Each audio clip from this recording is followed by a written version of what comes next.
Good evening po. Ito na po yung video na i-upload ko po. Sa mga hindi po alam kung ang Wigon po, ganito po siya pagdating dito sa atin po, sa Pilipinas po. Cutting po yan lahat. Cutting po yan lahat. Wala po yung mga side sa gilid, wala pa din yung mga atip. Ganyan din. At saka dito na yun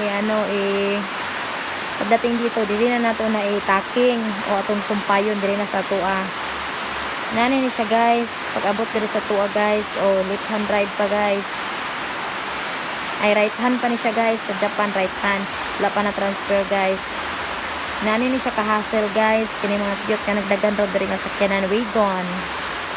O smiley.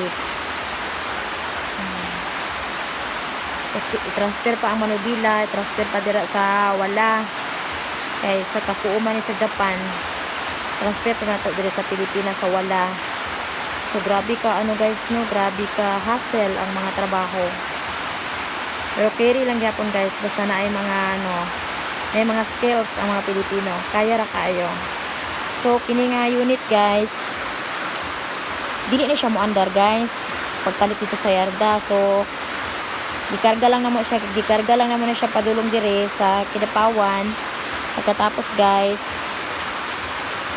so pagpa-andar na mo guys, dili man siya mo andar, tak nagaganyan-ganyan lang.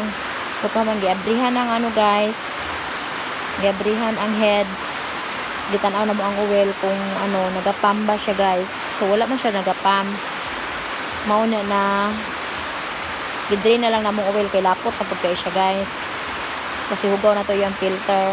So karon inisda na mo siya spark plug.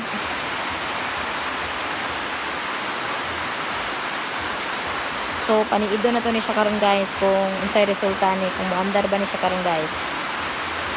So, sige guys, bye muna guys, see you my next video. I-update lang tamo guys kung moandar na ni siya guys. Thank you, bye.